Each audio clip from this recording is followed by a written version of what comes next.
श्री सद्गुरुदेव भगवान की जय। श्री सीताराम भगवान की जय। श्री राधारमण लाल की जय। सभी दर्शकों और भक्तों के हृदय में बैठे हुए भगवान को कोटि कोटि प्रणाम। सबको प्यार भरा राधे। मैं प्रणाम आपको इस शरीर को नहीं करता, मैं प्रणाम आपके हृदय में बैठे हुए भगवान को ही करता हूँ। आपकी समझ जो है वो गलत हो जाती है। कोई भी संत प्रणाम करता है वो भगवान को समझकर, भगवान को आपके अंदर देखकर ही प्रणाम करता है, ऐसे नहीं करता। आज मैं आपको बहुत ही महत्वपूर्ण भगवान के नाम साधना के बारे में बताऊंगा। भगवान के नाम जप, जो ये मैं बार बार कहता हूँ, इससे बड़ा कोई भी इस जगत में साधन नहीं। कलयुग में तो है ही नहीं। आप समझो कलयुग में दूसरा कोई साधन नहीं। चाहे आप योग करके देख लें, योग मार्ग में जाएं, चाहे आप कुंडलिनी शक्ति जागृत करके देख लें, चाहे आप यज्ञ आदि करके देख लें, दान दक्षिणा कुछ भी करके देख लें, तीर्थाटन तीर्थ सेवन, कोई भी आप धार्मिक अनुष्ठान करें, लेकिन कलयुग में सर्वोपरि नाम की महिमा है। कि नाम का आग्रह हम इसलिए बार बार कहते हैं कि नाम ही एक ऐसा है जो माथे पे लिखे हुए विधाता द्वारा जो हमें ये जन्म मिला है और हमारे जीवन में जो ये सब लिख दिया गया है कि जीवन में ये होगा, ये होगा, ये होगा, इसको सिर्फ सर्वसमर्थ नाम ही मिटा सकता है। क्योंकि नाम, ये नाम उन भगवान का है जो इस पूरे ब्रह्मांड को सिर्फ अपने एक अंश में धारण करके रखे हैं। हमारी बात मान लो, भगवान सिर्फ एक ही अंश में। आप गीता में देखो भगवान अर्जुन से क्या कह रहे हैं कि तुम ये जो विराट स्वरूप देख रहे हो और ये ऊपर से नीचे तक जितने लोग देख रहे हो, ये सिर्फ मैं एक अंश में धारण करके रखा हूँ। मैं उन भगवान का नाम, उन भगवान का आप नाम लेंगे तो आप में ऐसी सामर्थ्य आ जाएगी, ये तो जब आप जपेंगे तब समझ में आएगी। आप समझते हैं, बहुत लोग कहते हैं ये भगवान जो रामकृष्ण हरि ये जन्म मरण वाले हैं। अरे ये जन्मते मरते नहीं हैं। भगवान ये अखंड मंडलाकारम व्याप्तम येन चराचरम, ये पूर्ण ब्रह्म है, सनातन है। ये भक्तों के हृदय के भाव को देखकर ही जन्म लेते हैं। और जन्म नहीं लेते, गर्भ से नहीं प्रकट होते, भगवान तो प्रकट होते हैं, फिर बालक रूप में बन जाते हैं। आप समझें, भगवान कभी जन्म नहीं लेते, भगवान कभी मरते नहीं। ये मनुष्य देह तब धारण करते हैं जब भक्तों की मनोकामनाएं होती हैं। भक्त अपने पूर्व जन्म में जो तपस्या करके आते हैं, भक्तों की ये मनोकामनाएं होती हैं। आप भक्ति करेंगे, आपके अंदर भी ऐसी भावनाएं आएंगी कि मैं भी भगवान के साथ बैठूं, मैं भी भगवान के साथ उठूं, मैं भी भगवान के साथ भोजन करूं, मैं भगवान को छूं, भगवान कैसे बोलते हैं, कैसे चलते हैं, मैं उनका स्पर्श करूं।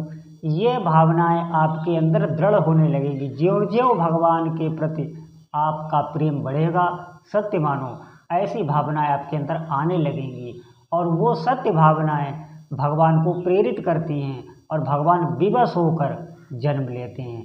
और ये जो राक्षस होते हैं, जो आके पहले सृष्टि में आके उत्पात मचाते हैं, ये भगवान लीला निर्धारित करते हैं आने के लिए। क्योंकि वो उत्पात मचाते हैं, फिर देवता आराधना भगवान की करते हैं, फिर भगवान जन्म, ये भगवान लीला निर्धारित करते हैं। भगवान पूरी लीला का नियोजन, डायरेक्शन अपने हाथ ही करते हैं और फिर भगवान अवतार लेते हैं। उसमें मेन उद्देश्य यही होता है, क्योंकि भक्तों को सुख तो फिर मनुष्य ही बनकर दे सकते हैं ना। भगवान वहाँ से भावना में आके ही ये सब दे सकते हैं, लेकिन उससे भक्तों की इच्छा आपकी ही नहीं पूरी होगी। भावना से ही मैं केवल आपसे प्रेम करूँ, आपकी पूरी होगी। जब तक हम सामने आपकी तरह, आपका तरह शरीर लेकर नहीं आएंगे और मनुष्य देह में मनुष्य की लीला करके प्रेम व्यवहार नहीं करेंगे, तब तक आपको तृप्ति नहीं मिलेगी। वही भगवान करते हैं। आप समझो, पूरे ब्रह्मांड का जो नायक है वो इस प्रकार मनुष्य देह में आकर और भक्तों के भाव की रक्षा के लिए वो आते हैं। आप उनके हृदय को पहचानिए, कितने महान है वे। और उन भगवान के लिए लोग ऐसा दोष दर्शन करते हैं, आप समझो कितना पाप लगेगा। भगवान ने गीता में कहा भी है कि जो मुझे जन्मने और मरने वाला समझते हैं वो बहुत ही निकृष्ट योनियों में जाते हैं, उन्हें पाप लग जाता है। भगवान से बड़ा कोई महात्मा नहीं। और उन भगवान का नाम मैं आपको बता रहा हूँ, आप जपेंगे, ऐसी जगत में कोई सिद्धि नहीं। इस लोक की आप बात छोड़ दो, इस लोक के भोग पदार्थ जिनको पाने के लिए धन मान प्रतिष्ठा जिनके लिए हम जल रहे हैं, ये तो आपके आगे आगे पीछे भरमार लग जाएगी इनकी, मैं बता रहा हूँ। और ऊपर के लोग जो भी हैं, परलोक की जितनी भी सुख संपदा है वो भी आपको घेर लेगी। हमारी बात मानो आप, वो सब आपके अंतर मन में आके आपको बार बार प्रसन्नता, कोई बात नहीं है लेकिन आप अंदर से बहुत प्रसन्न हैं, बहुत प्रफुल्लित हैं, आपके आसपास लोग आपको घेरने लगेंगे। ये भगवान के नाम का चमत्कार है। और भगवान का नाम आप नित्य जपिए, ज्यों ज्यों आप सबसे बड़ी बात यह है कि हमारी भगवान के नाम में हम इतनी नाम महिमा सुनते हैं लेकिन हमारी जप में निष्ठा नहीं बनती। उसका सबसे बड़ा कारण ये है कि भगवान का नाम इतना सुलभ है, इतना सरल है, इतना सुलभ है, सबको प्राप्त है, तो वो उसमें कोई विशेष, जब तक हमें कोई कठिनता से कोई वस्तु नहीं मिलती तब तक उसका महत्व तो हमारे अंदर आता ही नहीं। सबसे बड़ी बात यही है, हम बहुत श्रम करके जो चीज़ पाते हैं उसमें हमारी बहुत महत्व बुद्धि हो जाती है, और जो हमें बहुत सरलता से मिलती है। अब आप किसी संत के पास जाएंगे, वो बता देगा आपको राधा राधा जपो, राम राम जपो। अब आपने सुन लिया, अब आपको विश्वास नहीं होगा, और वही आपको घुमाए, बहुत पहले खूब आपको घुमाए। जब आप हार के थक जाएं तब आपको बताए कि आप भगवान का ये नाम जपिए, तब आपकी बुद्धि में घुस जाएगा। ये मनुष्य हम सबकी है, ये हमारी खुद यही बुद्धि की तरह है। मैं आपको सत्य बता रहा हूँ, ये मनुष्य की बुद्धि होती है ऐसी है, जो चीज़ सरलता से मिल जाती है उस पर कभी विश्वास नहीं करता। और ये सरलता से इसीलिए मिल जाती है कि ये सबसे महान है। आप किसी भी स्थिति में नाम को जप सकते हैं, मंत्र को आप नहीं जप सकते, कोई अनुष्ठान आप बगैर पवित्र हुए नहीं कर सकते, और उसमें आपको दोष भी लगते हैं। नाम आप किसी भी स्थिति में जप सकते हैं, और इससे बड़ा कोई भी महान कर्म, महान पुण्य नहीं। और इससे जो सिद्धि मिलती है, ऐसी किसी भी अनुष्ठान में सिद्धि नहीं। आप हमारी बात मानिए, ये इतना सरल है इसलिए हमें विश्वास नहीं होता। आप ऐसे भी समझ सकते हैं, आप किसी तीर्थ में जाएं और आप बहुत चल के और बहुत श्रम करके उस तीर्थ में पहुँचे। अब आपकी उस तीर्थ में बहुत श्रद्धा, आप वहाँ परिक्रमा करेंगे, उस नदी में नहाएंगे, स्नान करेंगे, और आपकी बहुत श्रद्धा है, लेकिन आप देखेंगे वहाँ के जो लोग हैं उनकी श्रद्धा नहीं होती। उनकी आप समझो बिल्कुल ना के बराबर श्रद्धा होती। क्यों? क्योंकि उनको वो सहज में प्राप्त है, इसलिए उनको श्रद्धा नहीं। और आपको बहुत श्रम करके प्राप्त हुई, इसलिए आपको श्रद्धा है। पहले जो संत जन होते थे वो नाम कैसे देते थे? वो पहले बहुत दिनों तक गौ सेवा कराते थे, बहुत दिनों तक सेवा कराते थे, 10-10, 12-12 वर्ष सेवा कराते थे। उसके बाद यही नाम वो कान में बोल देते थे, क्योंकि वो पात्र हो जाता था। इतना श्रम करने के बाद उसका हृदय प्रवृत्त हो जाता था, और यही नाम बोल देते थे और वो सिद्ध हो जाता था। लेकिन हम लोग क्या है, हम लोग इसी नाम को बहुत सरलता से हमें मिल जाता है, इसीलिए हम इस पर विश्वास नहीं कर पाते। ये उन्हीं भगवान का नाम है जो पूरे विश्व का पालन कर रहे हैं। आप हमारी बात माने, और उनका नाम आप इस जीभ से रट रहे हैं, उनका नाम आप प्रेम से लिख रहे हैं, तो आप किसी चीज़ से दुखी रह जाएंगे। अरे आपको मांगना ही नहीं पड़ेगा। मैंने पहले भी कहा था कि भगवान का जो नाम है उसमें प्राण है, चेतना है, वो कोई निर्जीव नहीं है। नाम को सुनाई भी देता है, नाम भोग भी लेता है, आपको नाम आपका भोग भी स्वीकार करता है, नाम देखता भी है, नाम सुनता भी है, नाम आपका आगे भविष्य वर्तमान सब जो भगवान है वही भगवान का नाम है। भगवान और भगवान के नाम में कोई भेद नहीं है। आप जैसे भगवान से प्रार्थना करते हैं ऐसे नाम भगवान से भी आप प्रार्थना कर सकते हैं। हमारी आप बात समझिए, नाम जो है वो चिदघन आनंद स्वरूप है। भगवान का नाम और भगवान में कोई अंतर नहीं।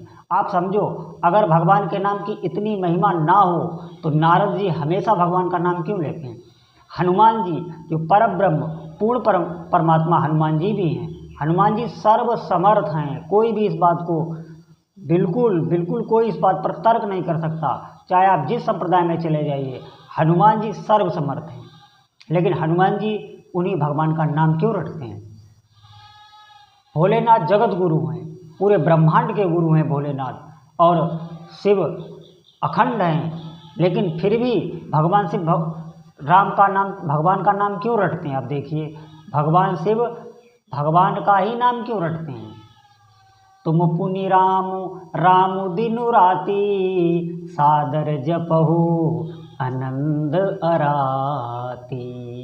उमा कहीं मैं अनुभव अपना, सत हरि भजन जगत सब सपना।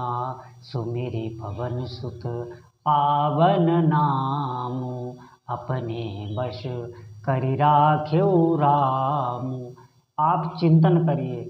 मैं तो ये कहता हूँ कि आप जो भी अपनी ऊर्जा है, जो भी आपकी बुद्धि बहुत चलती है, हमें पता है, लेकिन वही बुद्धि आप लगाइए कि कैसे नाम जपें। आप खुद युक्तियाँ सोचिए, आप इस पे विश्वास करने की युक्तियाँ सोचिए।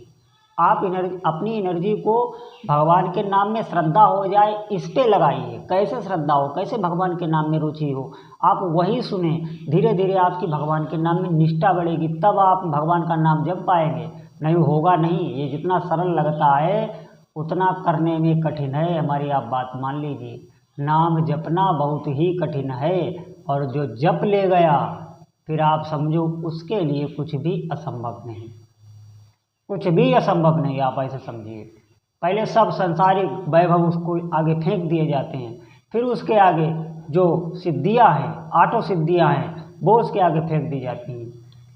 फिर लोक परलोक के बड़े बड़े पद उसके आगे फेंके जाते हैं। अब बात मानिए, भगवान का नाम सर्वसमर्थ है, और भगवान के नाम से बढ़कर कुछ भी नहीं है।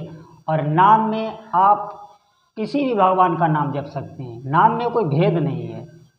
आप भगवान शिव का नाम जप सकते हैं, आप हनुमान जी का नाम जप सकते हैं, माँ काली का नाम जप सकते हैं, आप माँ दुर्गा का नाम जप सकते हैं, आप वैष्णो माता का नाम जप सकते हैं, आप माँ लक्ष्मी का नाम जप सकते हैं, आप गुरु गोरखनाथ का नाम जप सकते हैं, आप श्री राम जी का नाम जप सकते हैं, आप श्री कृष्ण जी का नाम जप सकते हैं, आप श्री राधा राधा ही जप सकते हैं।